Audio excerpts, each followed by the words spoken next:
Ok, c'est reparti. Donc, il y a des bugs même quand c'est pas en live.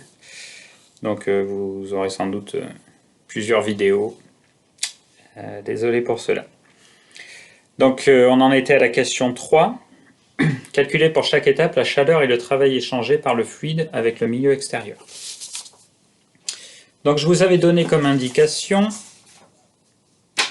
pour le calcul des travaux, je vous ai mis travail est égal à l'intégrale du travail élémentaire, qui est égal à l'intégrale de moins P extérieur dV.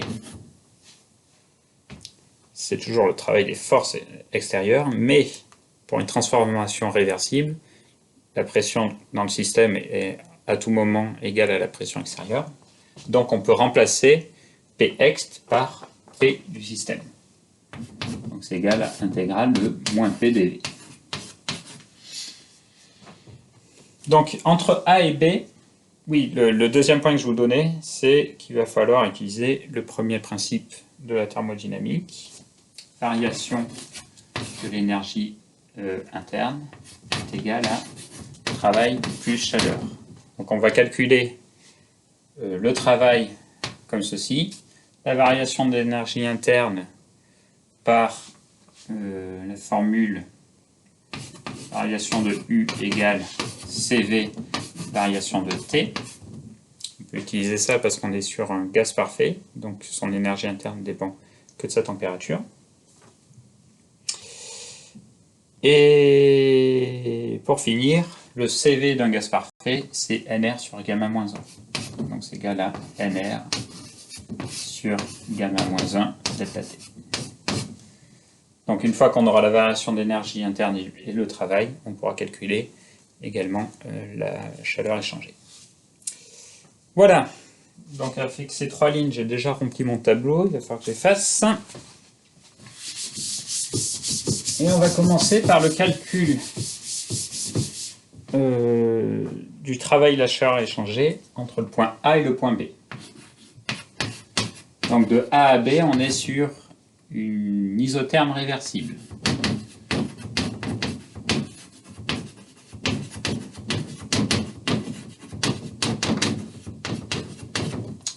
Donc le travail AB, c'est égal à moins l'intégrale de PDV entre le point A et le point B. On utilise l'équation d'état du gaz parfait, P égale nRT sur V, et on est sur une isotherme qui est à T1. Donc c'est égal à moins nRT1, c'est une constante, intégrale de A à B de dV sur V. Donc le travail AB est égal à moins nRT1 ln de VB sur VA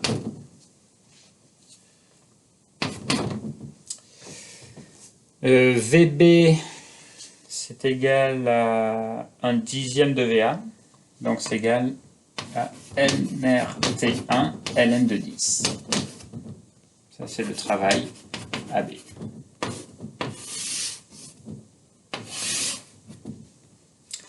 Pour la chaleur échangée entre A et B, on applique le premier principe, ça sera variation de l'énergie interne entre A et B, moins le travail AB que l'on vient de calculer. La variation de l'énergie interne,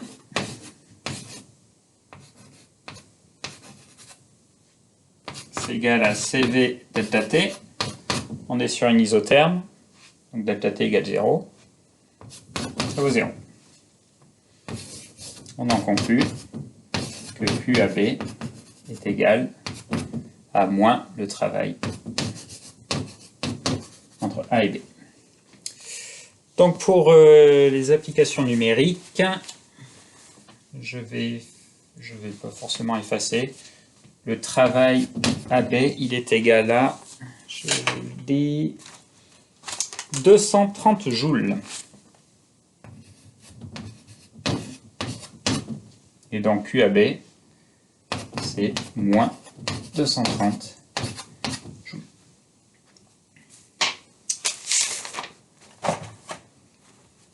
Donc là, on a vu le travail changer entre A et B. On va faire maintenant entre C et D. Entre B et C, pardon.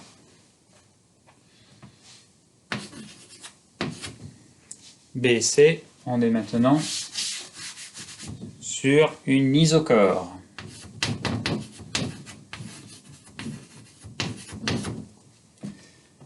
Donc, le travail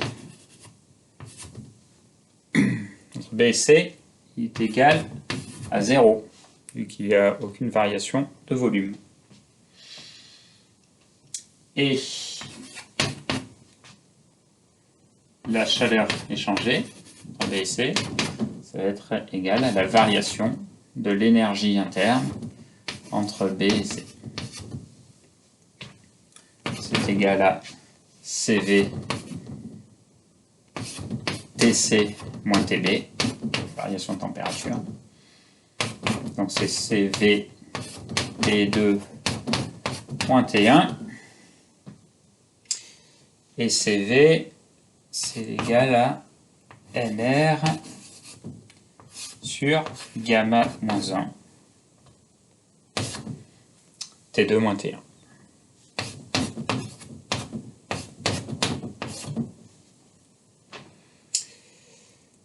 Donc, pour les applications numériques,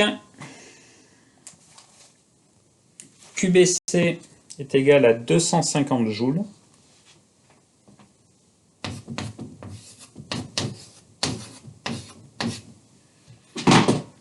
Et donc le travail est égal à 0.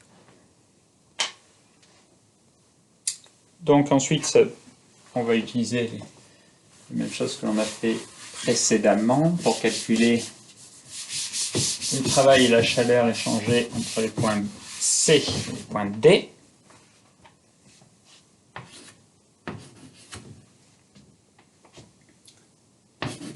Travail de C à D, ça va être égal à moins PdV entre C et D.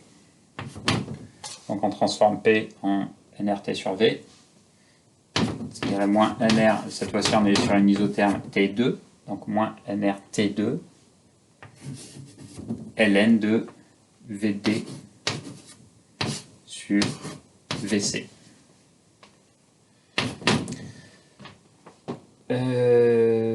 Or, VD est égal à 10 fois VC. Parce que VD est égal à V1 et VC c'est V1 sur 10. Donc le travail entre C et D, c'est égal à moins NR T2 ln de 10.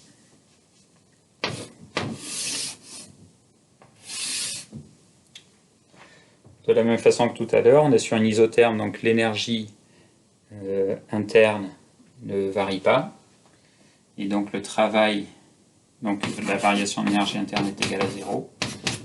Et donc la chaleur entre Q, C, D est égale à moins le travail entre C et D.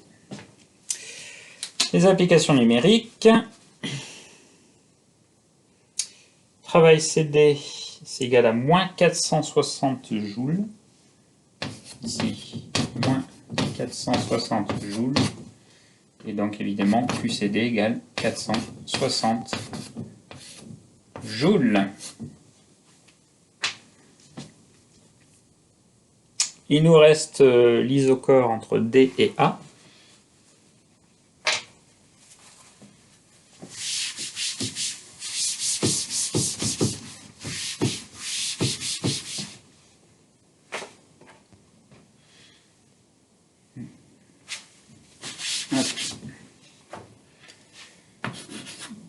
entre D et A.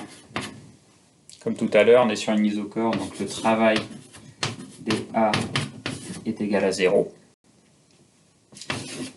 Et donc QdA, c'est égal à la variation d'énergie interne entre D et A. Donc ce sera CV delta T. Je vais l'écrire. CV delta T entre D et A. CV, c'est NR sur gamma moins 1. Et la variation de température, c'est T1 moins T2. T1, c'est TA, et T2, c'est T2. L'application numérique nous donne QdA est égal à moins 250 joules.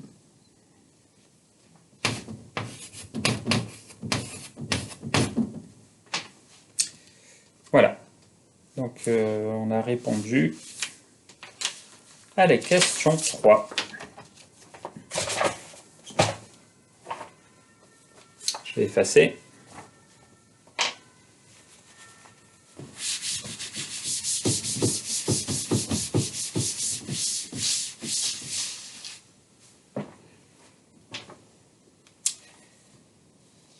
Donc la question 4, c'était commenter ces résultats, a-t-on bien un cycle moteur?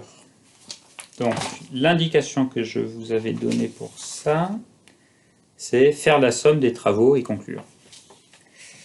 Donc la somme des travaux,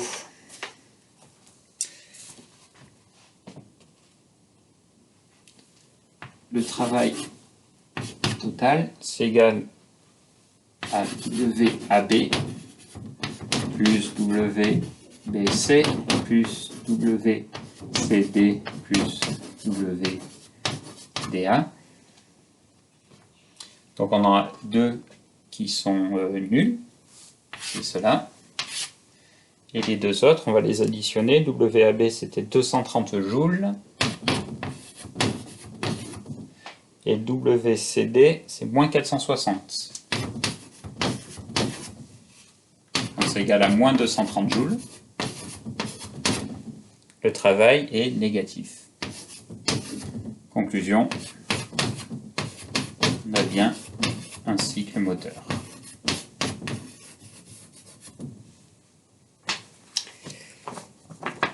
Ok, pour la question 4, c'est répondu. Question 5. Quelle est sur le plan énergétique la production de ce système sur un cycle? Quel en est le coût, toujours sur le plan énergétique, en déduire l'expression et la valeur numérique du rendement? Alors, question 5, bilan énergétique. Donc la production du système sur un cycle, c'est le travail. Le système produit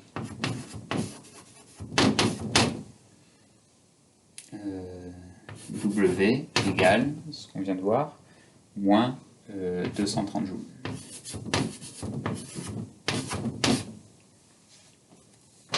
Donc pour le milieu extérieur, évidemment, il le reçoit positivement.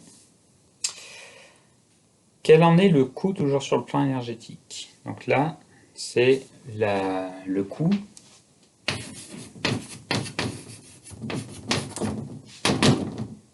c'est l'énergie qu'apporte la source chaude au système. Énergie apportée par la source chaude au système. Donc quand est-ce que le système est en contact avec la source chaude? Si on regarde le cycle, ici on est sur l'isotherme à T1, donc on est en contact avec la source froide, T1 est plus petit que T2. Ici il y a l'échauffement isochore, parce que le système se retrouve en contact avec la source chaude. Donc cette chaleur, la chaleur échangée entre les points B et C, Q, B, C, c'est de la chaleur qui est apportée par la source chaude. Et ensuite, sur l'isotherme du haut, à T2, le système est toujours en contact avec la source chaude. Donc, QCD est positif, c'est la source chaude qui apporte de l'énergie au système. Donc le coût, c'est QBC plus QCD. Coût énergétique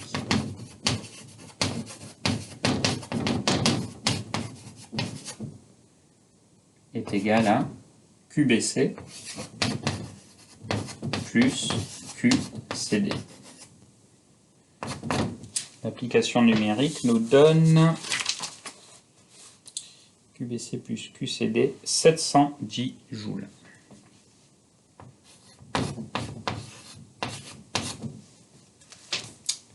Voilà. La suite, on vous demande le rendement. Donc le rendement, je vais effacer ça. Donc le rendement, c'est le quotient de ces deux valeurs. Donc c'est ce que le système produit sur l'énergie qu'il reçoit. Rendement égal à W, le travail que le système produit sur Q. Alors le rendement est positif et le travail est négatif, donc il faut mettre un moins devant pour avoir bien une valeur positive. Le travail, on a vu que c'était moins 230 joules, donc on a 230 au numérateur, et Q, la source chaude, je peux l'écrire, c'est 710 joules. Quand on fait le rapport, on obtient 0,32.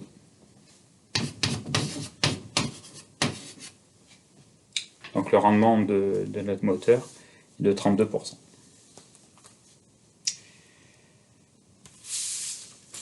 La question 6. Calculer la valeur de l'entropie créée par irréversibilité au sein du système au cours d'un cycle. Quel type d'irréversibilité entre en jeu ici? Alors, je vais effacer cette question. On est à la question 6. Je vais regarder les indications que je vous avais données. Je vous avais dit l'entropie est une fonction d'état, donc sa variation sur un cycle est immédiate. En effet, si on part d'un point et qu'on revient à ce même point, vu que c'est une fonction d'état, la variation est nulle. Donc la variation d'entropie sur un cycle,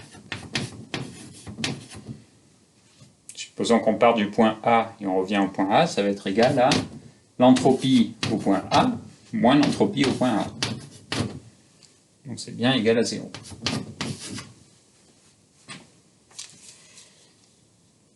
Or, cette variation d'entropie, c'est aussi l'entropie échangée avec le thermostat, donc avec la source froide et la source chaude, plus l'entropie créée. Et on nous demande l'entropie créée. Donc on sait que ça c'est égal à 0. L'entropie échangée plus l'entropie créée est égal à 0. Donc est-ce qu'on peut calculer? C'est l'entropie échangée. L'entropie échangée, c'est égal à la chaleur échangée sur la température du thermostat.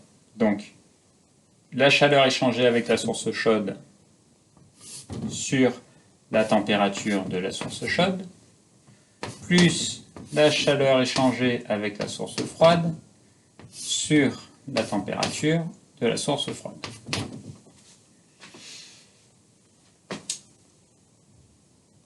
je reviens à notre cycle. Décidément, avec un tableau un peu plus grand, on aurait pu laisser le cycle tout du long, ça aurait été quand même plus facile. Donc on est entre A, B, C et D.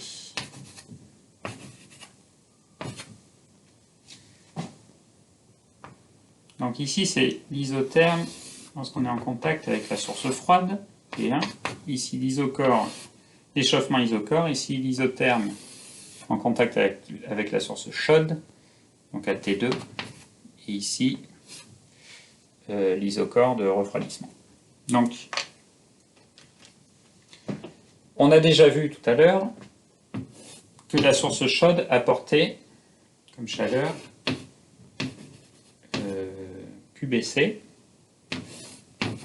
et QCD.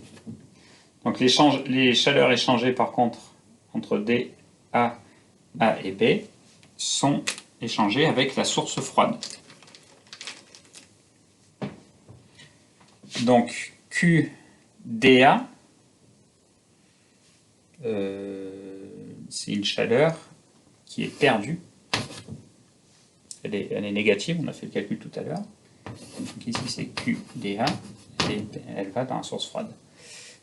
Et même chose entre A et B, le système perd de la chaleur QBA. Donc, si on revient à cette formule, QC c'est égal à QBC plus QCD, donc les chaleurs échangées avec la source chaude. QBC plus QCD sur la température de la source chaude qui est T2.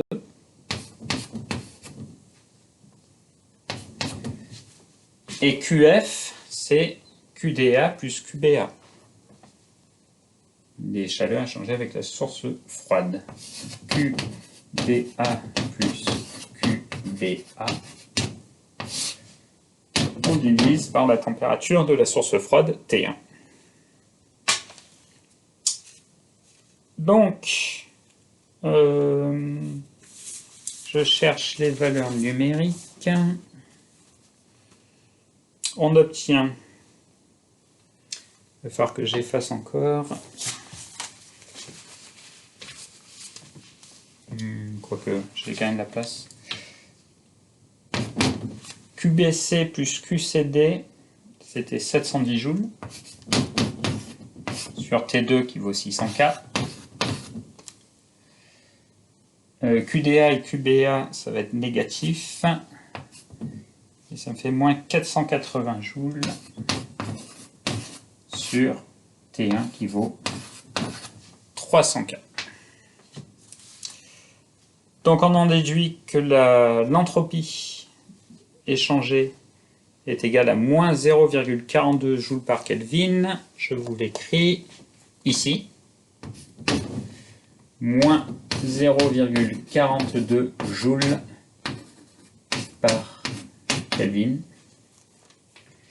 Et sachant que l'entropie créée est égale à moins l'entropie échangée, l'entropie créée est de 0,42 joules par Kelvin. Je ne sais plus où l'écrire, je vais effacer le cycle.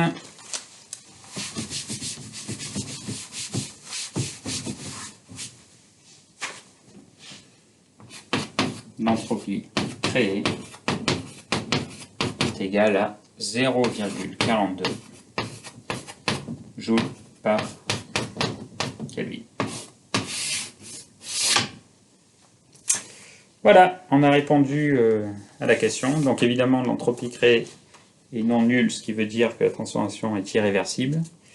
Et on vous demande quel type d'irréversibilité entre en jeu ici. C'est simplement qu'on met en contact le système avec des thermostats qui ont une température différente. Donc c'est la différence de température entre le thermostat et le système qui est source d'irréversibilité. Donc comme on avait vu à l'exercice, je ne sais plus lequel, un exercice précédent,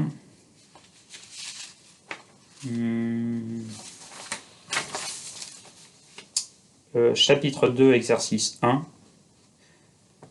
Donc on avait vu que pour faire passer un système d'une température T1 à une température T2 de façon réversible, il fallait le mettre avec une infinité, il fallait le mettre en contact avec une infinité de thermostats de température extrêmement proche.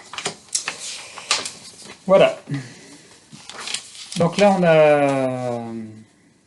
on en est où? On a répondu